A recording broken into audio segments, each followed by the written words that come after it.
5 à 7 ans pour l'investissement en startup, je ne suis pas d'accord du tout. On va dézoomer ça. Pourquoi les gens parlent tout le temps d'un horizon de temps de 5 à 7 ans pour l'investissement en startup? Tout simplement parce qu'ils n'ont que la vision de faire des exits. Or, l'investissement en startup, il existe plein de méthodes différentes, comme l'investissement en bourse, si on prend l'exemple classique. Soit on vise une plus-value, soit on fait des dividendes, soit on fait de la capitalisation, donc avec des plus-values plus les dividendes qu'on réinvestit. C'est la même histoire avec le S&P 500, où il y a le S&P 500, je crois qu'on appelle ça capitalisé, où en gros les dividendes sont tout le temps réinvestis ou pas. Enfin bref, il y a plein de méthodes comme en crypto-monnaie, du stacking, du minage, de l'achat-revente, swing trading, etc. Enfin bref, plein de méthodes qui existent. Eh bien, en startup, c'est le même principe. Sauf que, comme d'habitude, il y a des idées reçues et les gens ne cherchent pas forcément à comprendre, à optimiser et ils se disent, tiens, si je rentre dans un club deal, je paye mon abonnement annuel et puis je fais ce que la personne me dit.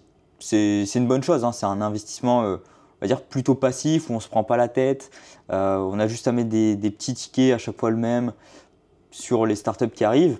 Déjà, comme j'aime bien le répéter, chacun a un profil d'investisseur différent. Moi, quand j'ai investi en 2021, je pensais que aller dans un seul club deal et puis mettre tout le temps le même ticket, ça allait marcher. Sauf que, au bout d'un moment, j'avais plus d'argent, dû au marché crypto qui s'était effondré. Donc, ce n'était pas du tout adapté à mon profil d'investisseur et j'avais plus de cash. Donc, ça ne sert à rien de vouloir suivre tout le temps une seule personne. Alors, il y a très peu de gens en francophonie. J'allais réfléchir à des noms où je peux vous recommander. Sur le YouTube francophone, sur de la formation startup, il n'y en a pas vraiment. En fait, soit c'est uniquement on va dire, de la formation startup, comment créer sa startup, etc. Et moi, j'ai plus envie de faire du contenu sur comment investir en startup, les différentes stratégies, quelle est la réflexion à adopter, comment identifier une opportunité, identifier une startup, enfin plein de choses comme ça. Mais du coup, en francophone, c'est difficile de trouver du contenu. Mais sur le marché US, vous pouvez mettre How to invest in startup. Il y a quelques personnes qui en parlent. D'ailleurs, il y a du contenu aussi que je reprends d'eux parce que c'est très pertinent. Mais bref, ouvrez-vous l'esprit, rencontrez du monde, rencontrez des business angels. Je ne suis pas vraiment fan des business angels francophones, du style le club des business angels de telle région, allez, je vais dire de la région PACA, comme je viens d'ici, et puis on va dire comme ça, il n'y a pas de…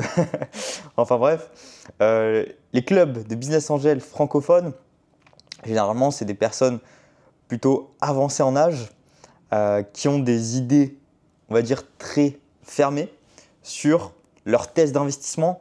Ils ne vont jamais être flexibles. Il va y avoir des temps de réflexion. Il faut faire 5 réunions avant de prendre une décision. Enfin bref, ce n'est pas comme ça que vous allez avancer. Pour avancer, il faut rencontrer les nouveaux riches. Et les nouveaux riches, ils sont expatriés. Donc allez dans des pays d'expatriés. Ça dépend ce que vous cherchez. En Estonie, c'est plutôt de la tech. À Dubaï, il y a de tout, pas mal de crypto-monnaies. En Indonésie, en Asie, etc. Rencontrer du monde, rencontrer des expatriés, ça c'est facile, hein. Quand vous allez dans un pays, vous mettez les Français à et vous allez trouver pas mal de personnes.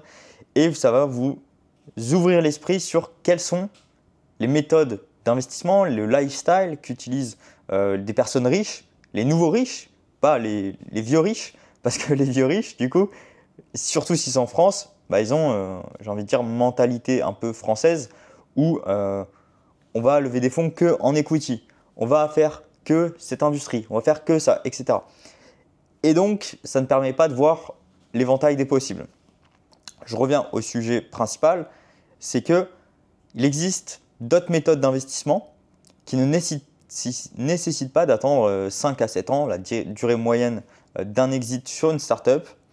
Donc, je pourrais en lister plein, mais juste il faut comprendre la notion de soit on va acheter une startup à une valorisation et la revendre à X, ou soit on va acheter ce qu'on appelle, alors il y a plein de méthodes différentes, mais si on prend la bourse, on va acheter comme des dividendes. Pour acheter des dividendes, il faut soit acheter ce qu'on appelle plutôt du private equity, donc on va dire c'est des startups qui sont arrivées à un stade de maturité, donc qui sont bien sûr plus valorisées mais qui vont pouvoir verser des dividendes. Et généralement, c'est dans des secteurs d'industrie plutôt très ciblés. J'ai envie de dire la tech, hein, tout ce qui est deep tech, hardware, etc. Généralement, ça peut verser des dividendes. La medtech, tout ce qui touche l'industrie pharmaceutique, etc. Mais pareil, c'est des milieux assez durs à y aller. Mais justement, si c'est dur, je pense que n'importe qui creuse pendant 6 mois, cherche des contacts, etc., peut se faire un mini nom dans ce domaine et trouver des pertinences dans des secteurs d'industrie. D'ailleurs, je vous mettrai en lien en description pour rejoindre ma communauté Business Angel. Et c'est justement le but de s'entourer. C'est que si aujourd'hui vous commencez de rien ou vous avez même déjà investi en startup, vous pouvez apporter votre pierre à l'édifice justement en vous disant, par exemple, moi j'ai envie de me positionner sur le secteur, peu importe, pharmaceutique, parce que j'ai fait un stage là-bas. Ok, faut creuser, vous allez lister toutes les boîtes, etc. Faire vraiment votre partie brainstorming et après vous allez pouvoir apporter de la plus-value potentiellement dans ce club de Business Angel et inversement. Moi, le but, c'est que je pose, on va dire, ma vision sur l'investissement en startup et puis que chacun amène aussi des choses pour qu'on puisse grandir ensemble et surtout, investir de manière éthique dans des choses concrètes qu'on a envie de soutenir sur l'économie réelle. C'est vraiment ça le plus important pour l'investissement en startup. Donc bref, le but, c'est vraiment que chacun amène tout ça. Et mis à part des secteurs d'industrie différents qui peuvent être des types d'investissements différents, il y a toute cette partie dividende, il y a cette partie redevance, cette partie royalties, des choses où on va acheter par exemple un pourcentage du chiffre d'affaires, on va acheter des droits d'usage, on pourrait même appeler ça de l'usufruit pour de l'immobilier, donc on achète quelque chose qui va nous rapporter. On peut acheter aussi des obligations. Alors, je ne recommande pas forcément et c'est dans certains deals très rares, mais des obligations qui permettent d'être payées sur le chiffre d'affaires ou le bénéfice d'une boîte, ça existe aussi. D'ailleurs, j'en ai une dans mon portefeuille, je l'avais oublié. C'est ça le problème de mettre des petits tickets un petit peu partout. Mais si je prends l'exemple de cette obligation, en gros, je vais être remboursé mon capital plus un pourcentage du bénéfice que la société a généré. Donc ça, c'est hyper intéressant. Pareil, suivant les échéances, ça peut être tous les ans, tous les 6 mois, tous les trimestres, peu importe. Tous les mois, généralement, non, ça fait trop de gestion.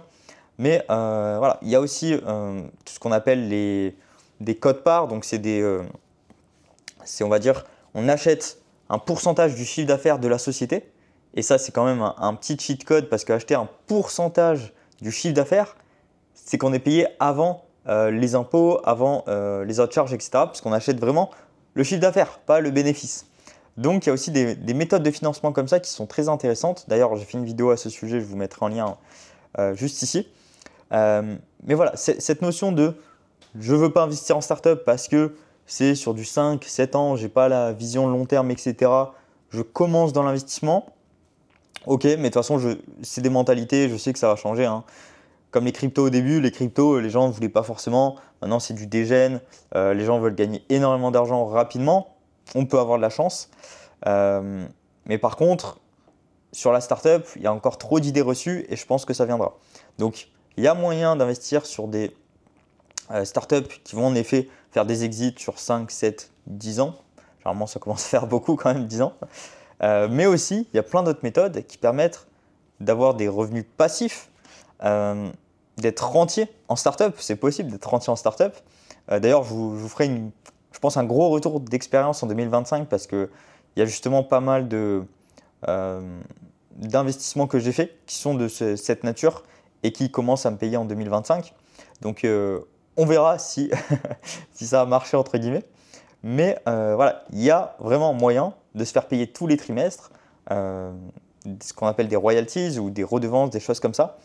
Parce que justement, on a trouvé d'autres moyens de financement de la startup et pas uniquement acheter puis revendre. Je vous rappelle qu'en description, il y aura le lien pour rejoindre la communauté gratuite de Business Angel. Et le but, c'est que voilà, chacun puisse apporter toutes ses connaissances, toutes ses compétences, même si vous êtes débutant. Le but, c'est vraiment qu'on apprenne ensemble, qu'on trouve des projets ensemble à soutenir et qu'on puisse avancer dans la même direction.